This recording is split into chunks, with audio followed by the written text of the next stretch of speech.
सभी का आपके अपने YouTube channel B bright academy में बहुत बहुत स्वागत है। मेरा नाम भावना है और हम लोग पढ़ रहे थे क्लास 12th की अकाउंट्स का एनपीओ का चैप्टर। मैंने आप लोगों को लास्ट वीडियो में एक क्वेश्चन दिया था। अगर आपने वो वीडियो अभी तक नहीं देखा है तो आप देख लीजिएगा। मैं उस वीडियो का डिस्क्रिप्शन बॉक्स में लिंक दे दूंगी।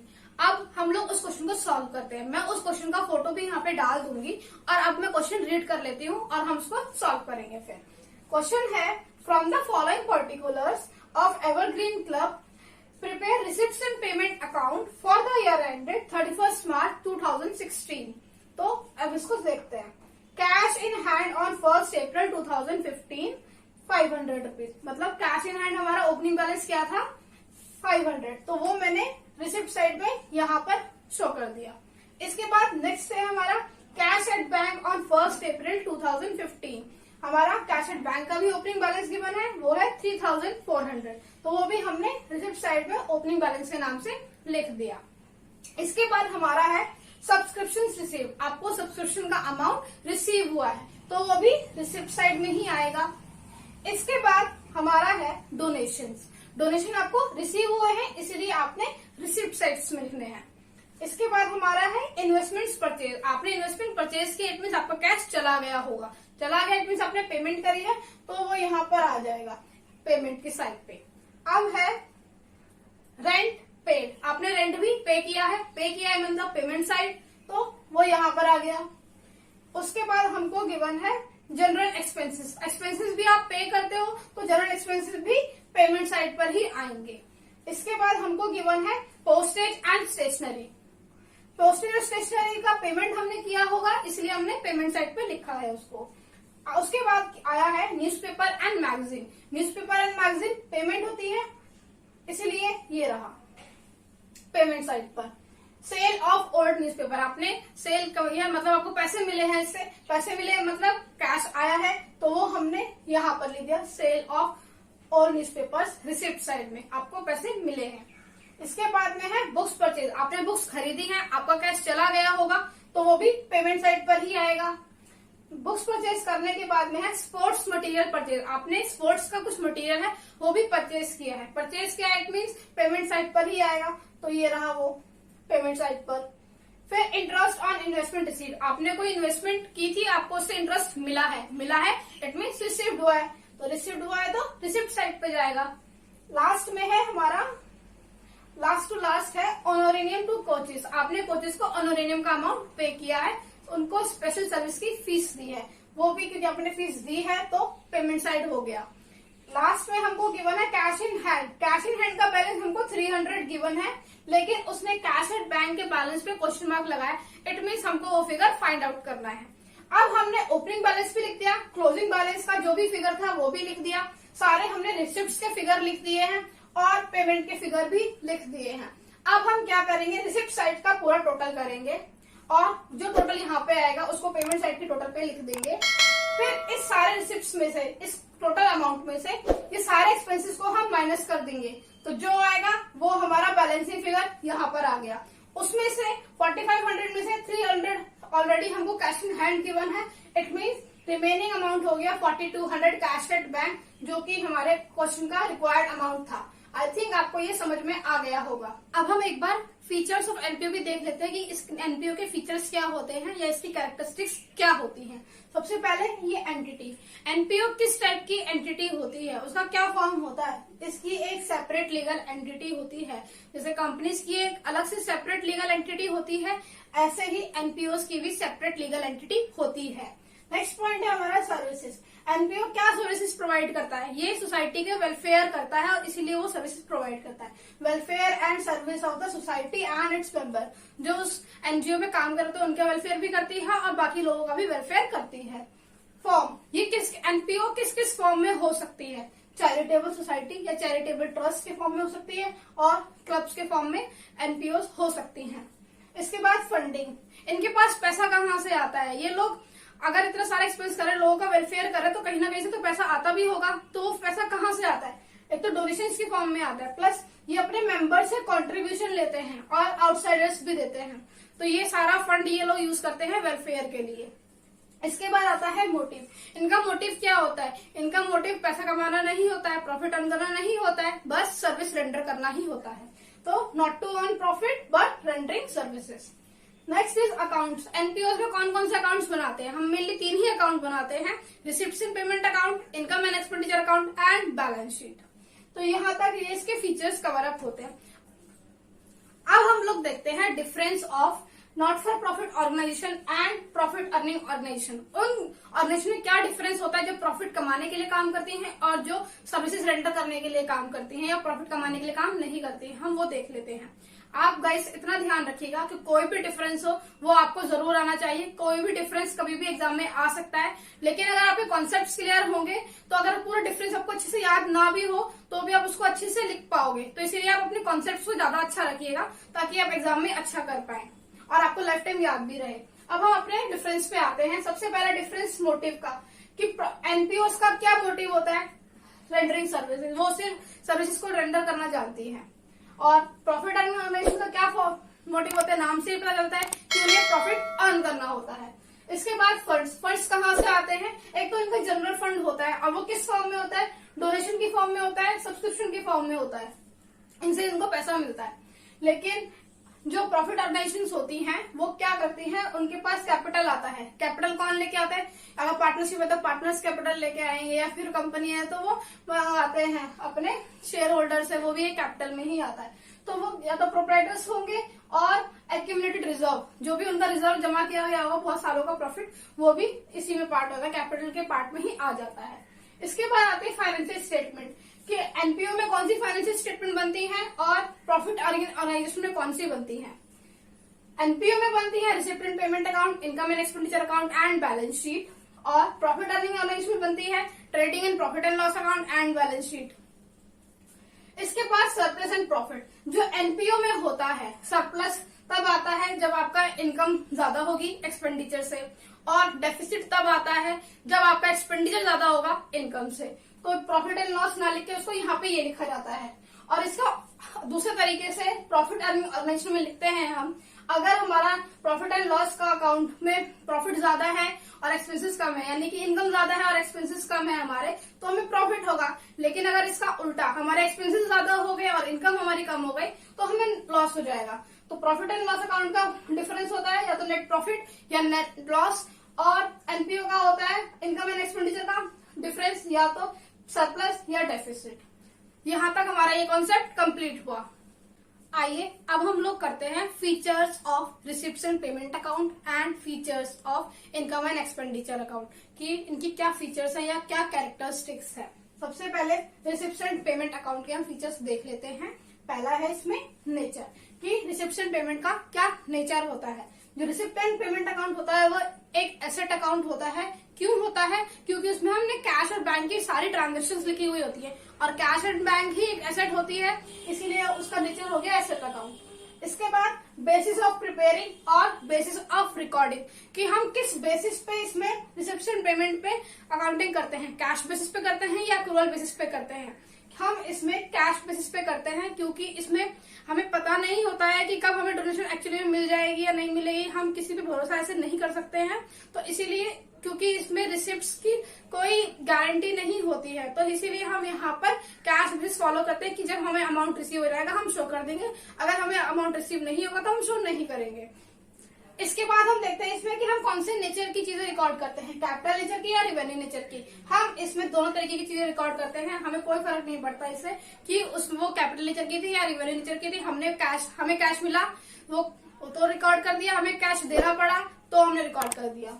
इसके बाद पीरियड, इसमें हम कौन से पीरियड की चीजें रिकॉर्ड करते हैं। हम इसमें सभी पीरियड की रिकॉर्ड करते हैं, चाहे वो पिछले साल की हो, चाहे वो इस साल की हो, चाहे वो आने वाले साल की हो, जो भी फिगर होगा हम लोग इसमें रिकॉर्ड कर लेते हैं।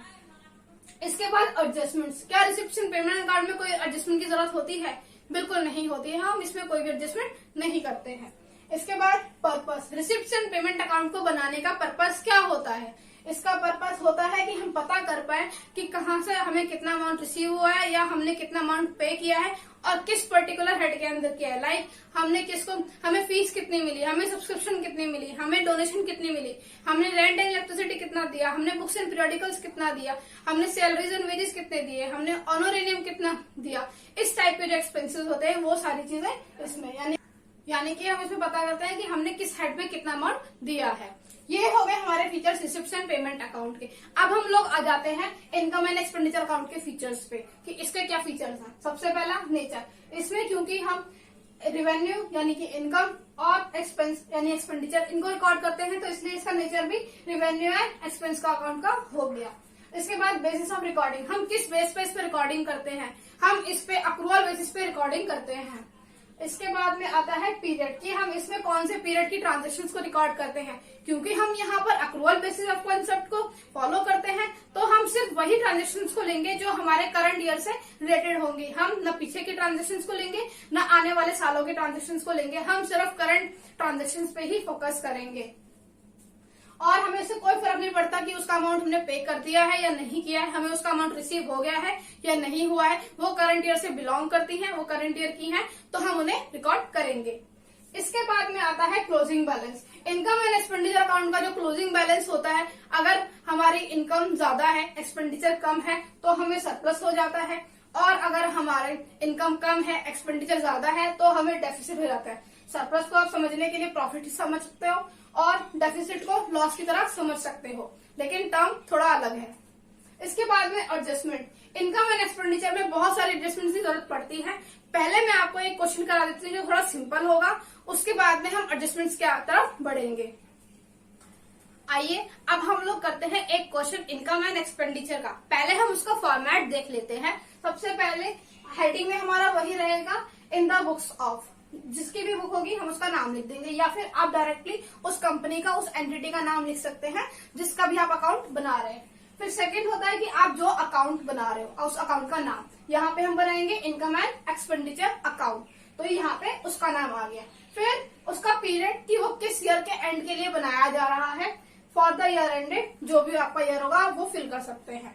इसके बाद डेबिट साइड में एक्सपेंडिचर होता है और इनकम होती है क्रेडिट साइड पे। ये इसका बेसिकली फॉर्मेट है, प्रॉफिट एंड लॉस की जैसा ही है। अब हम लोग एक क्वेश्चन करके देखते हैं। मैं क्वेश्चन का फोटो भी डाल दूंगी और मैं अभी आपकी सहूलियत के लिए क्वेश्चन रीड भी कर देती हूँ। क्वेश्चन है, from the following information prepare income and expenditure account. आपको गिवन इन्फॉर्मेशन से इनकम एंड एक्सपेंडिचर अकाउंट को बनाना है। इन्फॉर्मेशन क्या क्या गिवन है मैं एक एक करके पॉइंट बताती जाऊंगी और साथ में ट्रीटमेंट भी बताती जाऊंगी, ताकि आपको साथ साथ में समझ में आता रहे। पहला है इसमें, fees collected included ₹80,000 on account of previous year, ₹3,80,000। मतलब आपको फीस मिली है ₹3,80,000 की, लेकिन उसमें से जो ₹80,000 है वो इस साल के नहीं, वो पिछले साल का है। तो क्योंकि फीस हमें मिली है तो वो इनकम साइड पे आएगी, तो वो हो गई यहाँ पे 3,80,000 की। क्योंकि 80,000 जो रुपीज है हमारा करंट ईयर का ही हम इनकम या एक्सपेंडिचर रखते हैं, या फिर जब आपने फाइनेंशियल स्टेटमेंट ऑफ कंपनीज करी थी क्लास 11th में, तो आप क्या करते थे, जो भी उस रिलेटेड ईयर से एक्सपेंसेस या इनकम होते थे आप सिर्फ उन्हीं को पीएनएल अकाउंट में डालते थे, बाकी सारा हटा देते थे। ऐसे ही इसमें भी करना होता है कि क्योंकि फीस 80,000 की जो है वो इस ईयर की नहीं है, पिछले साल की है, तो हम उसे करंट ईयर में नहीं ऐड करेंगे, हम उसको यहाँ से माइनस कर देंगे, क्योंकि ये इस साल से बिलोंग ही नहीं करती है, ये इस साल की है ही नहीं। इसके बाद सेकंड पॉइंट है हमारा, fees for the year outstanding ₹10,000। Means कि इस साल 10,000 रुपए की फीस अभी आपको मिलना बाकी है, लोगों ने नहीं दी है, क्योंकि वो इस साल की ही मिलनी चाहिए, मिली नहीं है तो क्या हुआ, हमारा अक्रूवल कॉन्सेप्ट कहता है कि जो भी हमारे करंट ईयर के एक्सपेंसेस या लॉसेस जो भी है, आप वो उसको इस ईयर में काउंट करोगे। तो इसी बेसिस पे हमने जो भी हमारा करंट ईयर का आउटस्टैंडिंग है उसको ऐड किया है फीस के अंदर 10,000 रुपीज से, क्योंकि ये इस साल का है और इसी साल के अकाउंट्स में शो होना चाहिए। उसके बाद इसको प्लस माइनस करके 3,80,000 माइनस 80,000 3 लाख प्लस 10,000 3,10,000 यहाँ पर फिगर आ गया। इसके बाद सेकेंड पॉइंट है, थर्ड पॉइंट है हमारा, salary paid including ₹3,000 on account of previous year 28,000, मतलब टोटल आपने सैलरी दी है 28,000 रुपीज की, लेकिन उसमें से जो 3,000 की सैलरी है वो इस साल की नहीं है, वो पिछले साल की है। सैलरी पे करते हैं तो वो एक्सपेंडिचर साइड पे आएगा, तो वो हमने यहाँ पर लिख दिया। 3,000 की जो सैलरी है वो इस साल की नहीं है, तो हमने यहाँ पे से उसको माइनस कर देना है, तो वो हमने यहाँ पर माइनस कर दिया। आगे बढ़ते हैं। Salary outstanding for the year is 1,000, मतलब इस साल की करंट ईयर की आउटस्टैंडिंग सैलरी है हमारी 1,000 रुपीज। तो 1,000 क्योंकि इस साल का है तो हम उसको भी अक्रूवल कॉन्सेप्ट के बेसिस पे ऐड बैक करेंगे, तो वो यहाँ पर ऐड हो गया। 28,000 माइनस 3,000 25,000 प्लस 1,000 26,000। अब आगे बढ़ते हैं। इसके बाद entertainment expenses rupees 3,000, entertainment expenses rupees 3,000। Tournament expenses 12,000, tournament expenses 12,000। क्योंकि ये सारे एक्सपेंसेस है इसलिए एक्सपेंडिचर साइड पे आ रहे हैं, ये सेल्फ अंडरस्टूड है, इसीलिए मैं इसको ज्यादा एक्सप्लेन नहीं कर रही हूँ। अगर आप लोगों को लगता है कि आपको समझने में दिक्कत आ रही है तो आप मुझे कमेंट सेक्शन में बता दीजिएगा, मैं फिर इसको डिटेल में वीडियो बना दूंगी। अब है meeting expenses, meeting expenses 18,000 rupees. इसके बाद travelling expenses rupees 6,000, travelling expenses rupees 6,000, यहाँ तक ठीक। इसके बाद purchase of books and periodicals including rupees 19,000 for purchase of books, total amount is 29,000। It means total books और periodicals खरीदे गए हैं और टोटल अमाउंट उसका गया है 29,000 रुपीज का। तो बुक्स एंड periodicals 29,000, लेकिन इसमें से हमने बुक्स परचेज को माइनस करना है 19,000 का। क्यों? क्योंकि बुक्स परचेज करना, बुक्स एक एसेट में काउंट होती है, क्योंकि बुक्स एक साल में डेप्रिशिएट नहीं हो जाती हैं, बुक्स की वैल्यू रहती ही है, इसीलिए उसको एक एसेट पे काउंट किया जाता है। इसीलिए वो यहाँ से बुक्स की कॉस्ट को यहाँ पे ना लिख के हम बैलेंस शीट में शो करेंगे, और यहाँ से इसलिए इसको माइनस कर दिया गया है। तो 29,000 minus 19,000 is 10,000। Next is rent rupees 10,000, rent rupees 10,000 यहाँ पे आ गया एक्सपेंडिचर साइड। फिर पोस्टेज एंड टेलीफोन, ये भी एक्सपेंस है, ये भी हम पे करते हैं, तो postage and telephone expenses rupees 15,000, ये भी एक्सपेंडिचर साइड में।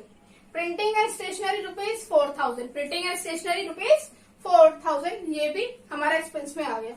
इसके बाद है डोनेशन रिसीव्ड 20,000, डोनेशन रिसीव हुई इट मीन्स इनकम साइड पे आएगी, तो डोनेशन रिसीव्ड हुई है 20,000 की। अब यहाँ तक हमारी सारी एंट्रीज कवर अप हो चुकी हैं। अब हमने यहाँ पर सारी चीजें लिख ली है, अब कुछ भी नहीं रहा है। अब हम लोग क्या करेंगे, इस अकाउंट को बैलेंस करेंगे। अब हम क्या करते हैं, हमें पता तो होता नहीं है कि हमें प्रॉफिट भी हो सकता है, लॉस। यहाँ पर हम टर्म यूज करेंगे सरप्लस और डेफिसिट, कुछ भी हो सकता है दोनों में से, चाहे वो सरप्लस हो या डेफिसिट हो। तो हम लोग क्या करते हैं, जल्दी कैलकुलेशन करने के लिए एक बार ऊपर से देख लेते हैं कि कितना फिगर आ रहा होता है सारी चीजों का। अब यहाँ आपके सारे थाउजेंड्स में फिगर है और यहाँ पर हमारा सीधा लाख में फिगर आ गया। इट मीन्स हमारी क्रेडिट साइड ज्यादा बड़ी होगी तो हमें सरप्लस ही होने वाला है। मोस्टली केसेस में ऐसा ही एक रफली फिगर आइडिया लग जाता है। तो यहाँ पर सबसे पहले हम क्रेडिट साइड का टोटल किया, 3,30,000 आया, 3,10,000 प्लस 3,20,000 इक्वल टू 3,30,000। तो बैलेंस करके यहाँ पर लिखा। उसके बाद ये सारे एक्सपेंसेस माइनस किए गए 3,30,000 में से, तो हमारा सरप्लस आया 2,26,000। आई होप आपको ये समझ में आया होगा। थैंक यू सो मच मेरी वीडियो को देखने के लिए।